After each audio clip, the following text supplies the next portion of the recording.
I just came from the U.S. I flew to Liberia. Yeah. And in 2 hours, guess what? I was in Ghana. And I just left Nigeria.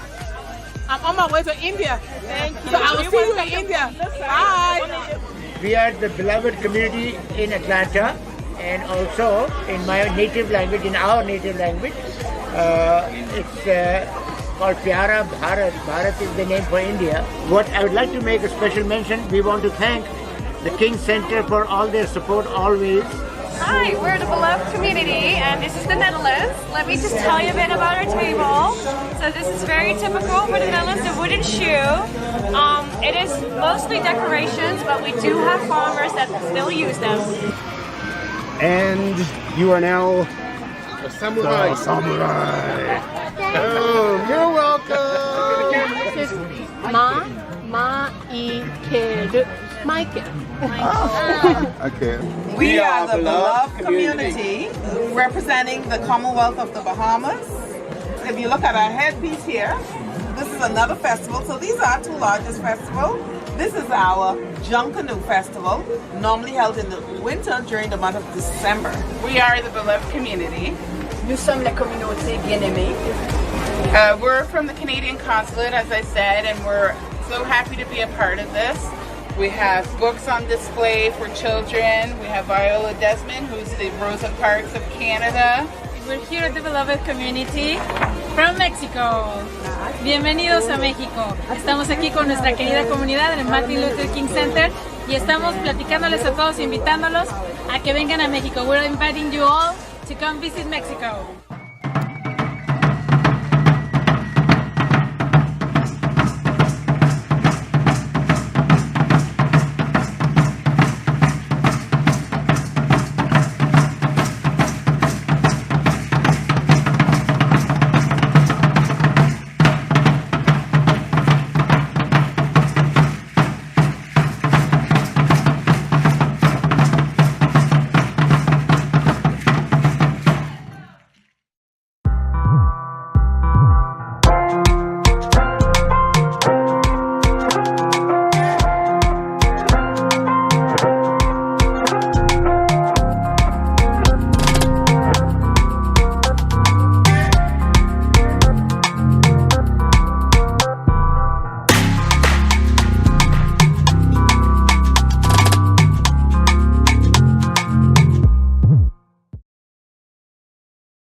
Welcome back to season 3 of the ReThink Podcast. I am your host, Cameron Friend, and you can find episodes of the ReThink Podcast on the King Center's YouTube channel.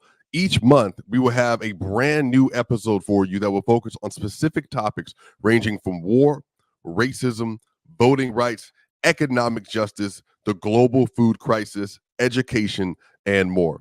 Today, we will be witnesses to a conversation about the ongoing fight over education in America, as many are aiming to make quality and unabridged education as exclusive as possible. As our world has attempted to grasp with the nature of our past and how we might make for a better reality and future, there are many in positions of power who do not want the sins of our past to be taught in public or private school education. Education is a core right for every person, and without learning from our past, we are bound to make the same mistakes in our future. In his piece, The Purpose of Education, Dr. Martin Luther King Jr. once said, "We must remember that intelligence is not enough. Intelligence plus character. That is the goal of true education. The complete education gives one not only power of concentration, but worthy objectives upon which to concentrate. The broad education will, therefore, transmit to one not only the accumulated knowledge of the race, but also the accumulated experience of social living. If we are not careful, our colleges will produce a group of closed-minded, unscientific, illogical propagandists consumed with immoral acts. Be careful, brethren. Be careful, teachers. Dr. Martin Luther King had a staunch warning that we must make sure our education and higher learning is coupled with our social responsibility. And in order to have this conversation, we needed to bring someone to the table that has years worth of experience and expertise that can help us to navigate this conversation. Today, we're going to be joined by Dr. Steve Perry. Dr. Steve Perry is an educator, best-selling author, and founder and head of schools at Capital Preparatory Schools. Using his powerful voice, fighting for disadvantaged children and family for 30 years, Dr. Perry is widely respected by grassroots community members and internationally renowned leaders as an educator, social worker, and public speaker. His charismatic and compelling voice is an inspiration. Everyone, please welcome Dr. Steve Perry. Thank you so much, Brother Cameron Friend. It is a genuine honor to join you today.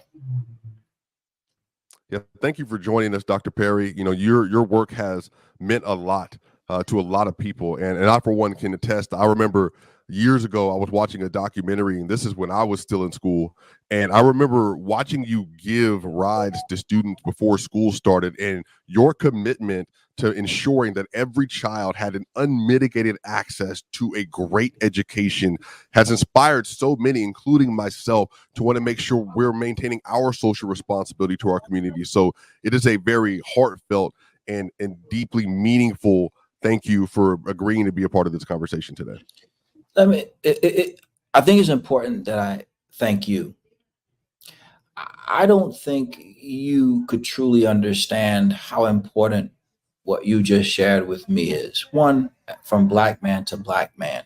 And you'll forgive me, I really am in a school because I really do this for a living. So you may hear school noise. It's not just ambient. I don't have a background and I don't have anything to block out the noise. From a black man to a black man, giving, showing love is something that I know is very important that we see and receive. So I want to first thank you for that. I also want to thank you because in nothing that I was doing on that day that they filmed was I expecting anything other than to just do what I do at work. That young man there were three young men who you saw in the car, who I was picking up at 4:45. That young man back in 2009, who was a freshman in high school, one of them, he just texted me yesterday. And I want you to hear this full circle moment. He texted me yesterday as I sat in Albany, New York, fighting to open another school on my 55th birthday. And he texted me, happy birthday, Pops. That young man has gone on to become a very successful person. He did not have to text me. He doesn't have to text me at all. He was a student in one of our schools. He could be like, whatever, later for that dude. I'm doing my own thing now. But he is an all-star basketball player. His name is Andre Drummond. He was the number 9 overall pick coming out of college in his freshman year. And I was picking him up so that we could work on school.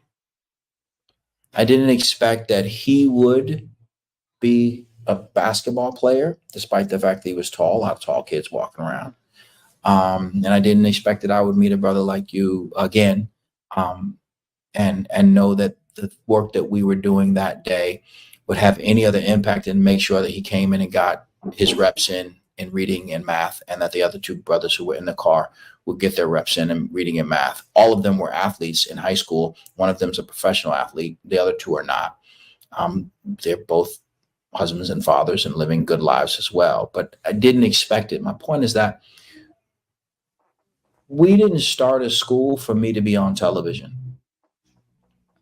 We started a school because I was that guy in high school whose mother bought him for his birthday, full service moment, some white cassette tapes with Dr. Martin Luther King's speeches.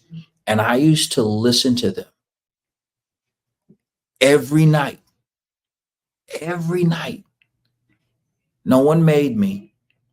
And I listened to the eloquence of his words and the passion of his statements and the danger and the power in his self-determination of who he was going to be and what he wanted our people to be.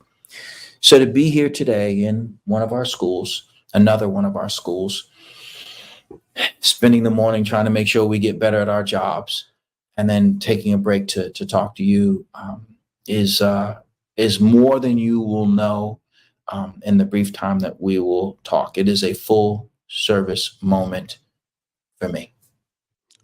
Well, first off, happy birthday, Dr. Perry. Obviously, another year here on Earth. This reminds me so much of a drum major instinct. You didn't set out that day to be great for fame or television and anyone that was a part of that project, but you set out to serve, and everyone can serve. And in your service, I think you left a living testimony of what commitment, and especially a commitment to your people, looks like. And I think for a generation of teenagers, for me at the time, watching that was just a moment for us all to kind of sit back and say, like, okay, there's a way for us to pursue greatness, impacting our community in such tangible ways. And one of them is just simply offering a ride. You don't even have to start a school, but it starts with a ride.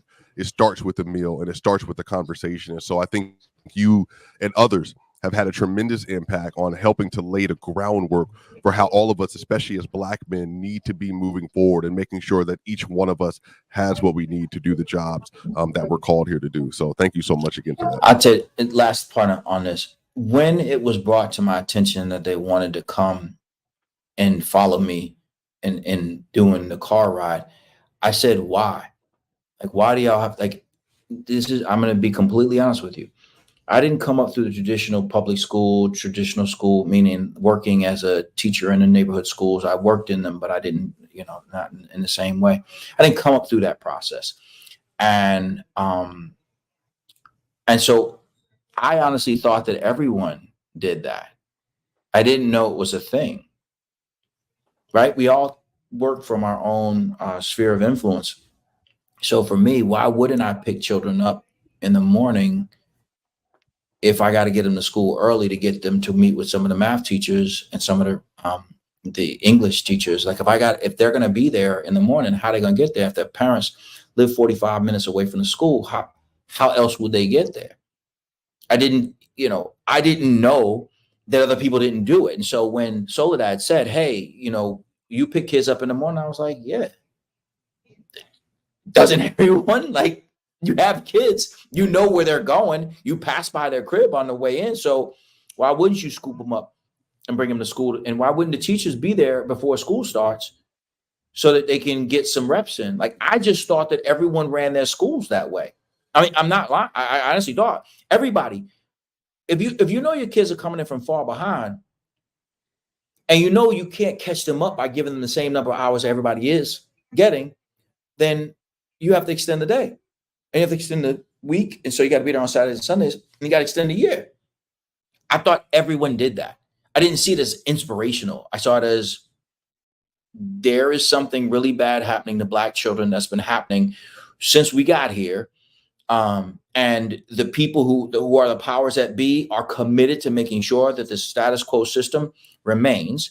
And they're on both the right and the left. And they are equally guilty. And in some cases, our allies, as King would often speak of, are the most dangerous to us. And so the only way we're going to get through this thing is we're not going to be able to depend upon the right or the left. We're not going to be able to demonize or turn into deities, canonize either side. We just got to fend for ourselves, because both of them have played us, and they're going to continue to do so as long as we allow them to. As long as we allow them to, they're going to continue to run these raggedy behind schools within which children are not learning to read, write, and compute. They're not learning that they're beautiful and that they're capable of doing things that no one's even dreamed of doing just yet. And so, okay, so I had to wake up a little earlier, but like, so doesn't everyone? So I'll be honest with you, I never thought that it was anything other than that. Never. I didn't. And I'm always surprised to find out that people don't do that. And I'm even surprised with my own colleagues when I got to convince them, like, yo, y'all got to, if you see the kid, go pick him up. Like, what? Mm-hmm. What are you doing? So for you, Dr. Perry, because you're talking about this idea that there's a commitment beyond the four walls of the institutionalized school. And I think there's been this disconnect in America, especially in particular communities where we don't want to do anything outside of the 8 a.m. and 3 p.m. time slots for children because that's not our responsibility. Once they get here, that's our responsibility. But you have taken a more holistic approach, which I think speaks to your resume and your record. But for you, where did your commitment come from? Like, where did that desire come from to ensure that, okay, I'm not just going to be responsible for you when you're in the building, but I know that what's happening outside of this building is impacting your ability to learn and then your ability to be in relationship with other kids and with your teachers. Where did your desire to make sure that every child had an opportunity to learn on the most equitable terms possible? Where did that come from for you? So I don't know if it came from any single place. And I'll be honest, one of the things that blows my mind is I'll see people on Instagram complaining about teaching, these kids, these parents, these administrators, blah, blah, blah, blah, blah, who are teachers. And they think, they can see you, right? You're talking. This is not a private conversation. You know that you are on the whole internet telling parents, your bosses and colleagues how much your job sucks. Even if you feel that way, keep a little powder dry. Everybody don't need to know everything you're thinking. One of the reasons why I always believe that Dr. King's words are so powerful is because he didn't put out rough drafts. He thought stuff through. There are drafts of things he said because he wrote them through. He thought about it before he got up in front of everybody. And they tried certain things out in certain communities. He gave them a shot, like a comedian. A great comedian will go out and sort of work their act and see if how people respond to it. In this day and age that we find ourselves in, people just say the first thing that comes to their mind is to put out a whole bunch of rough drafts, which I think they're going to want back in a later date, I think, if they're reasonable people. So for me, the question of where does this come from, I don't know. I don't understand how people can look at these beautiful Black and Latin children, beautiful, and not think, man, what can I do? I got to do more. I don't understand how somebody could grow up poor like I did and watch life from the bottom of the boot of the community. And when your behind gets up from underneath that boot, because we don't all the way get up, but like when you get up enough behind it and you see a way in which you can help other people get from underneath that, I don't understand. I grew up a particular way where if 5 of us are in a car, this is a simple math problem. If there are 5 of us in a car and one person has enough money to get into the party, all 5 of us are getting into the party. Now, this is simple. We're going to send the most unassuming one in. He's going to get in and he's going to open the back door and make sure the rest of us can get in. That's just the way this thing's going to happen. Otherwise, you ain't going to get in that car. I don't understand how you could be one of those people in the car. You get your behind in and you don't feel like you got to go let the other 4 people in. We have an obligation as educators, as human beings, but educators nonetheless, to give kids access to a world in which they could never even dreamed. They could not even dreamed of. Again, it is so easy in the pantheons of the educational conversation that are happening now to focus on the right, and they don't want to teach Black history, and they don't want. That's true, but y'all don't want to teach either. The left ain't teaching either. The left has turned education into just another job. It's not even a career. It's just a job. It's just a job. Like, it's just a job. And they made it into this factory floor mentality where I punch in at this time and I get this time off and I get a duty-free lunch and I get a prep period and I got to be out by this time and don't you give me any homework to do at home and I'm not going to, like it's called homework. I don't have to work after hours and blah, blah, blah. And you don't understand, we have to spend our own money in the schools. Y'all spend $200 over the course of a year to mostly decorate your classroom. Like if we're going to have a real conversation about what you're really spending the money on, well, I buy food for kids. You buy granola bars, dog. Like, what else is that? That's real siren because I really am in the hood because there's our parking lot, there's a vacant building, and on the other side is a meth clinic because that's why I really work. That's why I really work. So you're going to forgive me if I don't think, oh, well, I got to be home in time. But listen, I know where I work. I know what I do. So yes, the right's behavior is deplorable when it comes to wanting to rewrite history. But let's be clear, the left has committed to making sure that the overwhelmingly white female teaching profession stays overwhelmingly white and female. They've made sure that that is the case. And they're doing no more to move us forward than the right. So it's a lie to think that either side has our back. Part of our problem is we keep thinking that if we join a particular party, that they're going to pull our people forward. And what Dr. King was often overlooked for saying was he understood that the people who are in many cases closest to us are the ones who are causing the most harm. He wrote the letter from the Birmingham prison, not to the Klan. He wrote to black pastors. I mean, he was writing to us, to our community.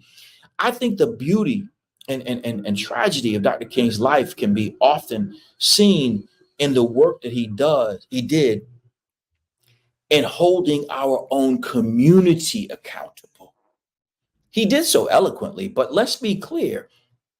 When he was murdered, he was murdered as a unpopular by way of polls person, because in part he was saying, here, America, this is who you are.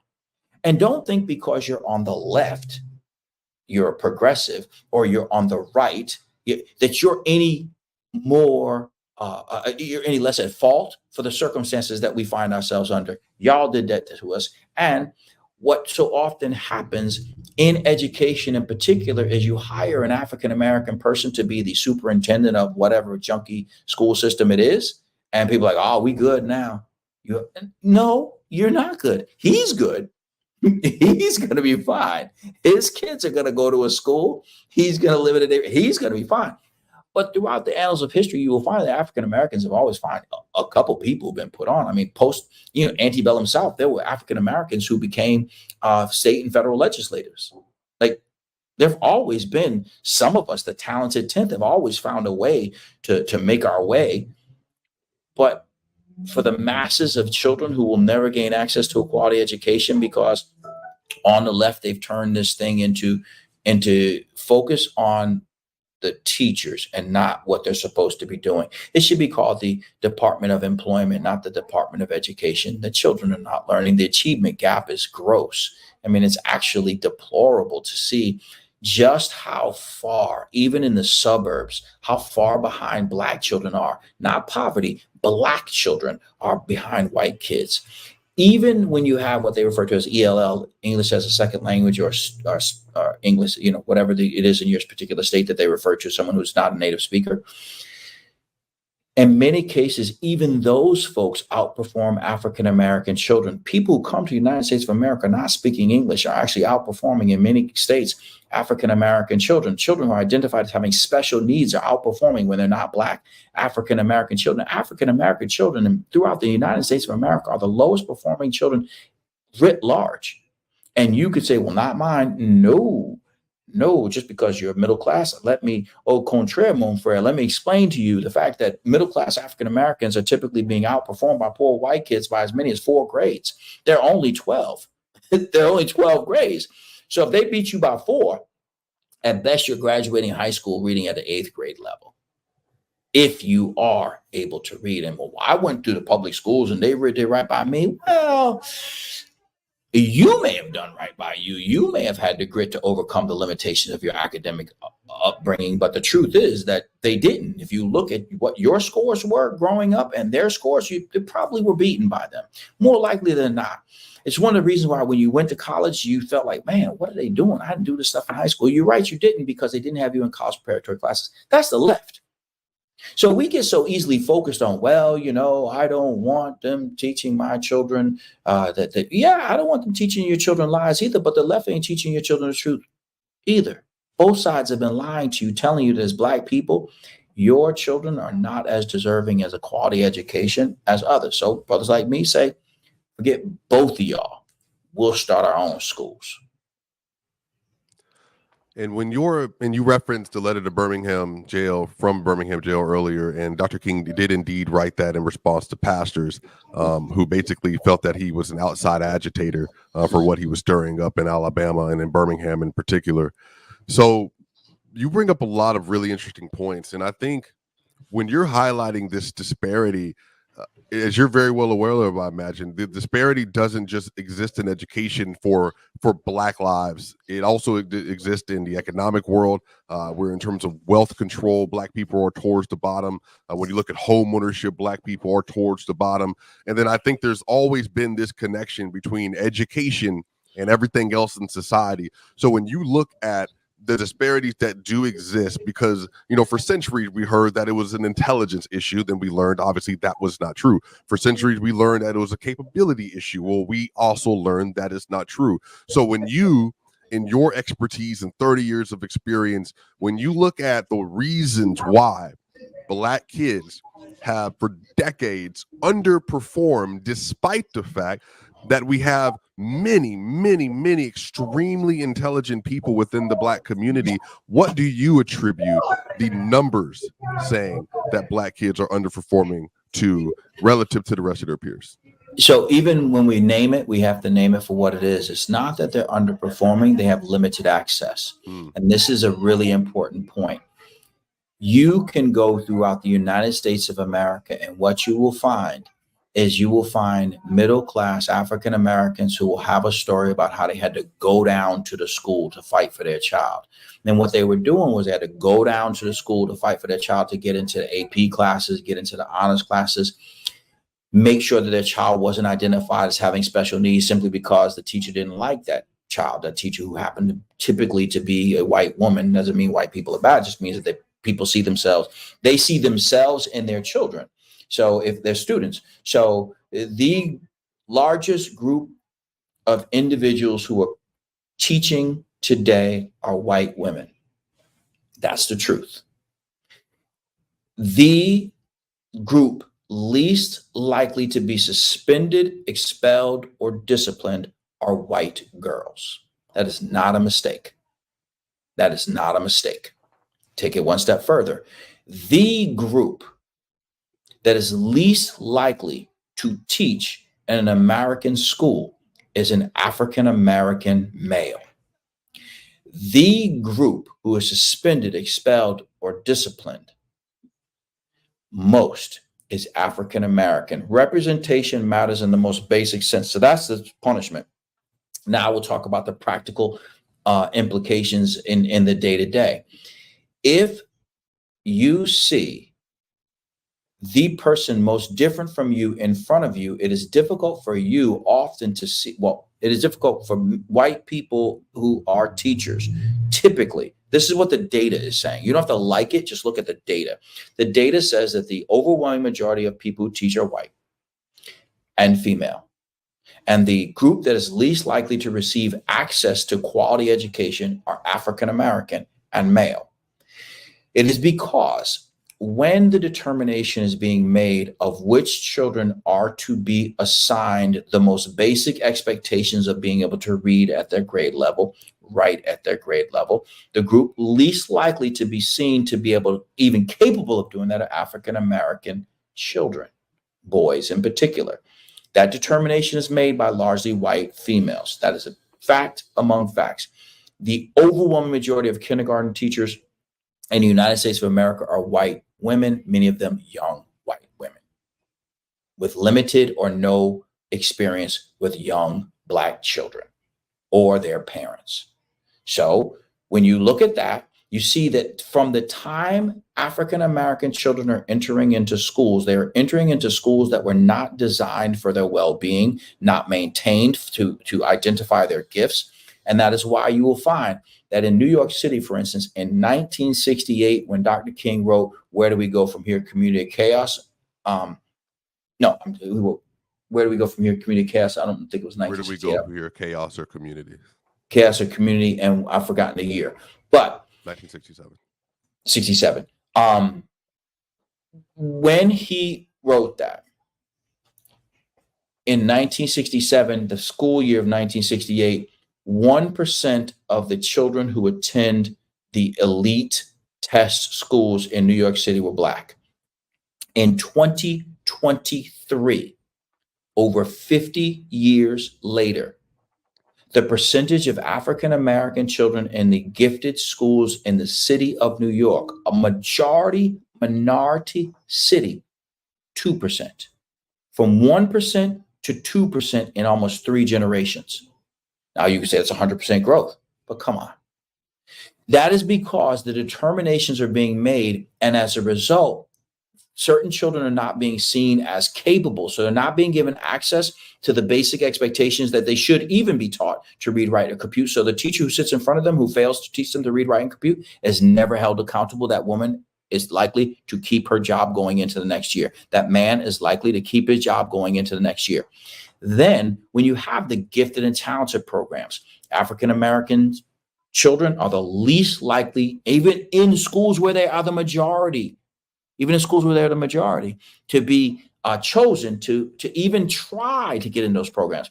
That's in the elementary grade. So the expectations are lower about what they should be able to produce. The expectations are lower on the people who teach them. And then the programs that would allow them to have access to the full breadth of their academic opportunities, they're not even seen as being considered for it, because those other two things didn't happen. They're more likely to be considered special needs and limited in their academic learning, and more likely to need some sort of drugs to keep them sedated, so that the people who are teaching them can teach them or really just manage them. By the time they get to middle and high school, African-American children are typically so far behind that catching up becomes almost impossible. 94% of the children that we accept in both New York and Connecticut into the 6th grade, 94% of them are below grade level in math. 94%. Do you understand that there's no way that's anything but intentional? You couldn't hit a spot on the wall 94% of the time. I don't care how close you were to it, by mistake. You couldn't do anything wrong by mistake 94% of the time to 94% of the children. You can't do that by mistake. It's not possible. It literally statistically is an impossibility. So you have to realize, well, why is that the case? Because it was never, the school systems were never insisted, what we refer to as a public school system, were never intended to make sure that African-American children can read, write, and compute at the same level as white kids. In fact, Dr. King said, don't wait for schools to be integrated. Create what he referred to as educational parks. These are schools that exist outside of the community, where children from all over will come to them. That was Dr. King in 1967. That's not me. He knew that he couldn't depend upon the system to make sure that children would receive the same quality education as everybody. Everyone did. Malcolm knew the same thing. Like James Baldwin spoke about the teachers regularly. The only reason now we side with the teachers union is because they've allowed themselves, or we've allowed them to act as if they speak for our behalf, but they don't.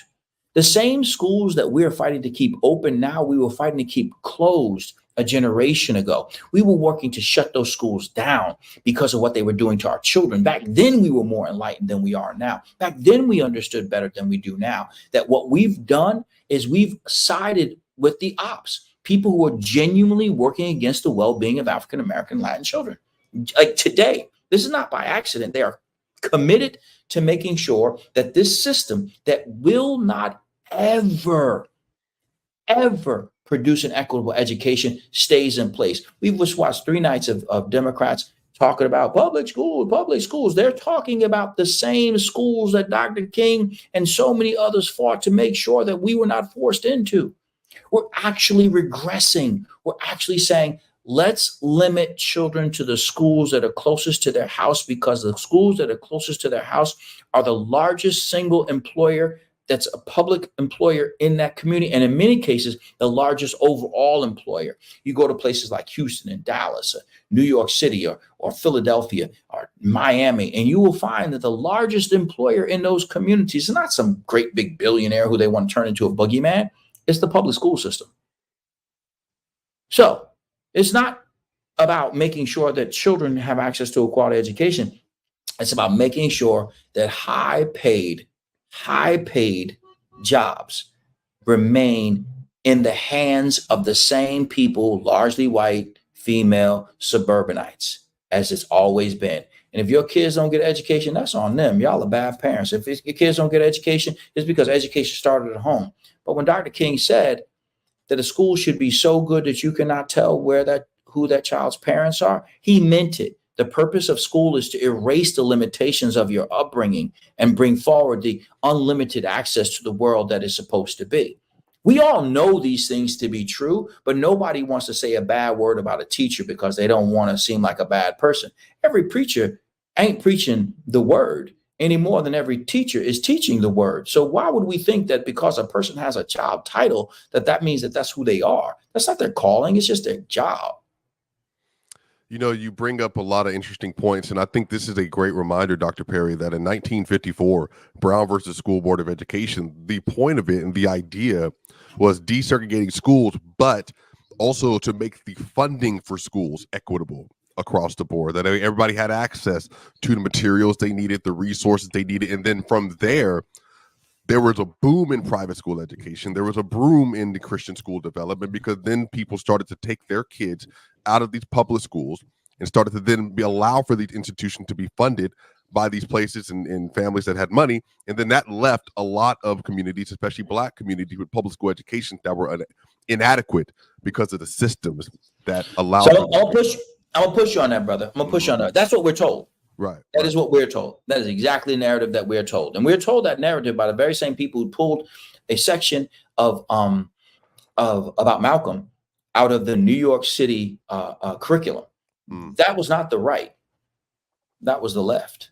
That was the United Federation of Teachers went in and extricated parts of the history curriculum in New York City that spoke of both Dr. King and Malcolm. Mm-hmm. The United Federation of Teachers did that. They did that. That's our left. Those are our allies. They did that. That's when Malcolm talked about the fox and the wolf. That's what he was talking about. He's talking about these are our friends, in the same way that Dr. King talked about his issues with the progressive movement and our friends who are silent. He was never talking about the ops. He was always talking about people who were really, really close to us. So what people will tell you is that it's a funding issue. It's not a funding issue. It's not. It's actually not a funding issue, because if funding were the issue, then the best place to send a child would be to prison, because that's where you get the most amount of money. It's not a funding issue. It is a fundamental commitment to making sure that children learn to read, write, and compute issue. It is a belief that these children are children, that they are actually humans, that they actually deserve to be treated humanely. People pulling their kids out, people have always gone to private schools. Private schools were not an advent in 1954. Mm-hmm. They were always there. In fact, schools were private before they were public. Schools became public later. The delivery of an education, the process of a neighborhood school initially was meant to make sure Black kids never got in. That's what the whole zoning thing was about. Your school district was designed. That's why they're not squares. The school district is not like square. They're not reasonable shapes. They're like kidney shaped. They're like amoebas. They draw them around certain neighborhoods so you don't end up with certain kids in them. They've always been meant to be that. That's what the purpose of it. If you read all of Brown, what Brown said is that the Negro shall forthwith be allowed to attend the school of his choice. His choice. True freedom is to be in a position to choose that which is best for you or your children. No one says that if your child goes to Morehouse, they're going to a segregated school. No one says your child's going to Morehouse, and so they're going to a private school. We celebrate it. Like, yay, they're going to an HBCU, and Dr. King went to an HBCU, and that's where Dr. King went. No one's saying, no, you should send them to Georgia State. They don't say that. They say, oh, wait, your child's going to one of our schools, one from our community. Yeah, okay, you go on and do that. The thing is that we've been led to believe, we have been hustled. We've been focused into being more empathetic towards the teachers and their plight than the children and their plight. We've been led to believe that there's this disparity of funding simply because there are some schools that receive more money than others. But the schools that receive the least amount of money are not Black. They're rural and white. The poorest of all schools are rural, and those are most often white. Urban schools like in DC or Baltimore or Miami or Tampa, or by comparison, receive far more than the rural schools do. Far more than the rural schools.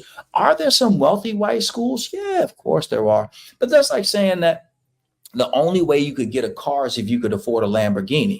There are a lot of cars that are not Lamborghinis that are pretty doggone good too. It's not that. We are led to believe that the reason why schools are underperforming is because of money. So let me break it down to you. Here in the city that I'm in right now, which you've heard the sirens go off, and right there is the meth clinic, like literally right there. And there's a hospital on the other side of that. So that's why you're going to keep hearing these sirens. In this community in Bridgeport, we're in a closed Catholic school. The school was closed down. And so I could, if I were to go over there, I could show you a crack in the wall that I could put my arm in. We are the charter school here. We're the charter school. Just not even a quarter of a mile down the block is a neighborhood public school. We're a public school, they're a public school, but the neighborhood public school. We're the charter public, they're the neighborhood public. They just built them a $150 million building. This building, I told you, is literally falling down. I could put my arm in the crack. I have urinals that are broken in here. Yet, our kids go to college at a rate of 100%, and theirs at about 30%. We're in the same town. We were separated by less than a quarter of a mile. I mean, I can see it out the window. I can see their school. I can see their school with their 8-lane track and turf field. We have neither a track nor a field. We have neither a track nor a field. They have 6 gymnasiums. I've got 1. They've got a turfed baseball field. They've got science labs. I have none. They get far more money than we do. We get $12,500 per pupil. They get 20. We've gotten $0 for our building. They've gotten 150 million. There are 3 of those schools in this community. There are 3 neighborhood high schools. Each one of them has a facility north of $150 million. We have 2 schools in this community. One is a closed mental health facility. The other one is this closed Catholic school. And we beat them academically with their own children. It's not money. It's expectations. It's me walking in this morning and seeing a pot outside in front of our building that had a weed growing out of it, and me taking my principal out of this office and saying to him, explain to me why you see a weed growing out of this and you don't pull it out. Tell me why. And then it's me in this suit going and pulling the damn weed out and saying, don't do that again. Don't do that again. Our children are walking in here every day. And if you're going to pass by a Home Depot or something on the way home, you could pick up a hanging plant and put it there, or you can get rid of this. But what you're not going to do is have my kids walking past a weed, because that's what they deserve. They deserve to walk into a building where somebody feels like they're loved. Okay, so we ain't got $150 million. All right, it is what it is. But we ain't going to sit here and cry in our coffee about it. We're going to run the best schools that we can. So we can't allow people to hit us with the gas and make it think that it's a funding issue. It's not a funding issue. If all we had was the $150 million building and the $20,000 per pupil, we would increase our tuition almost by 100%. We double almost the amount of money that we bring in per kid. Double. And we would increase our building allowance 150 million times. They have that. They have that. They have that. They have pensions. They're paid really well. They got all that. We work in the same community, but no one down there is going to lose their job with their 50% chronic absenteeism.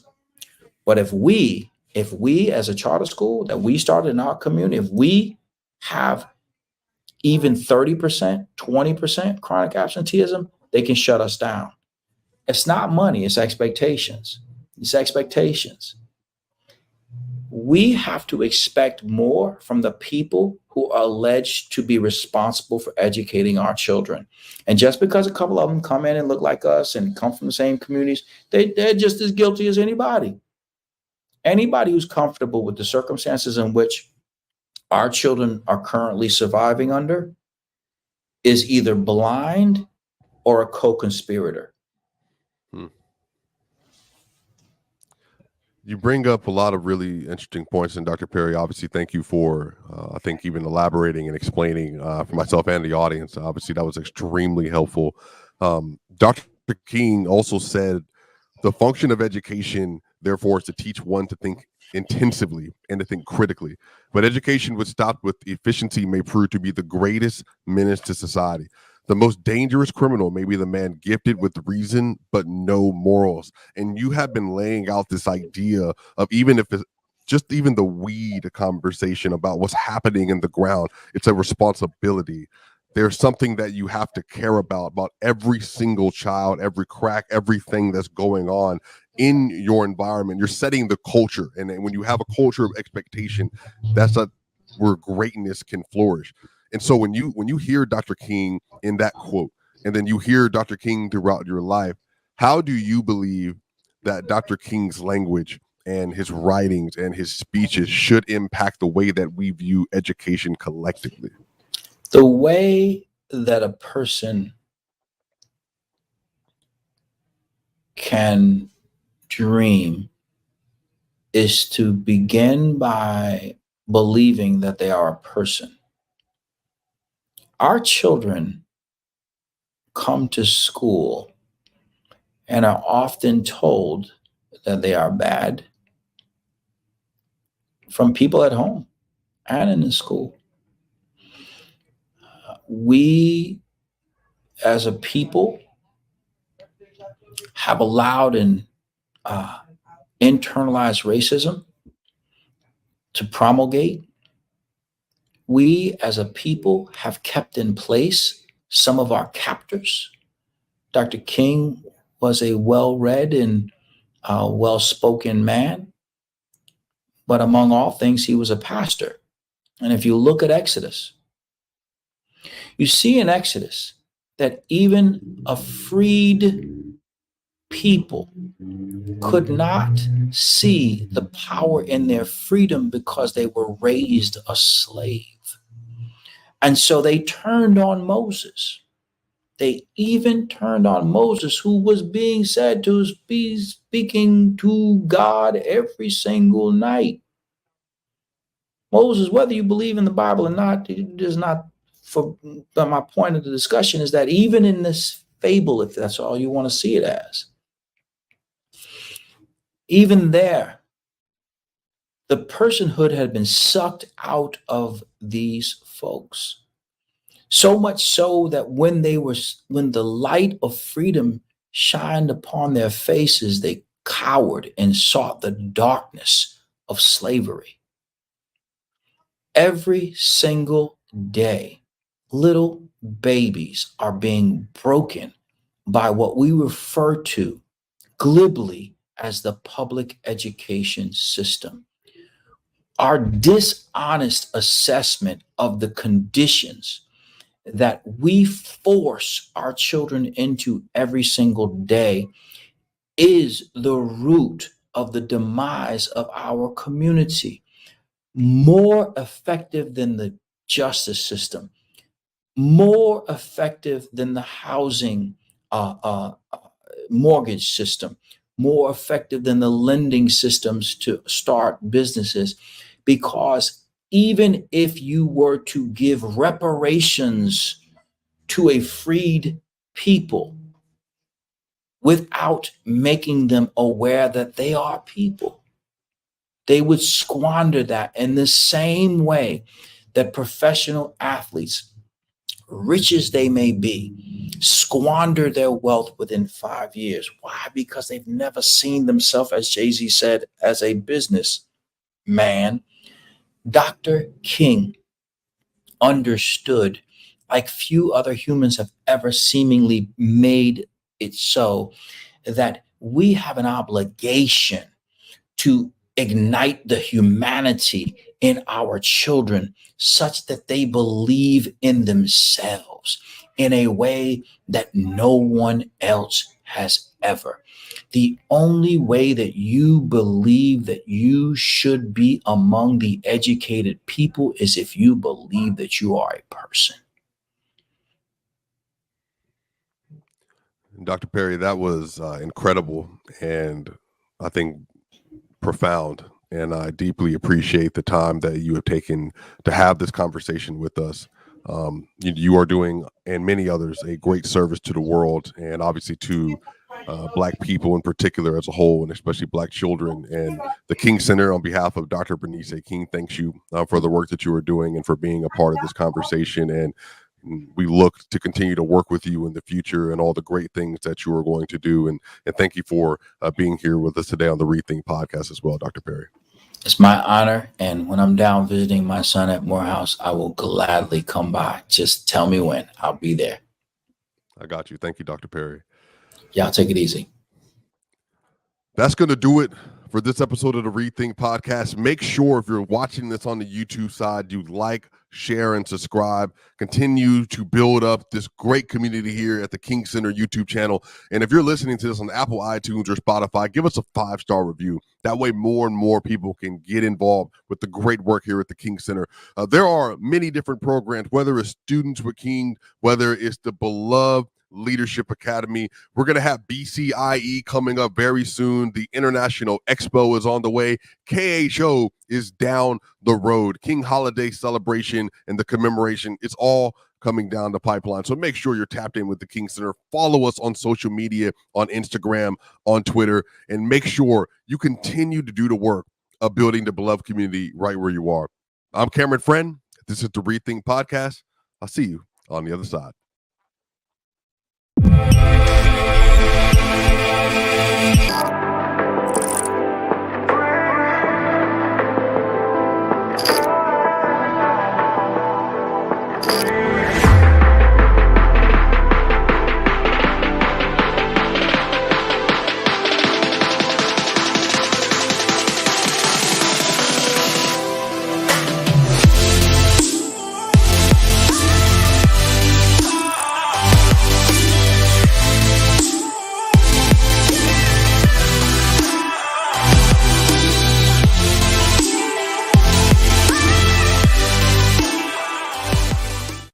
Here's to those who give a damn.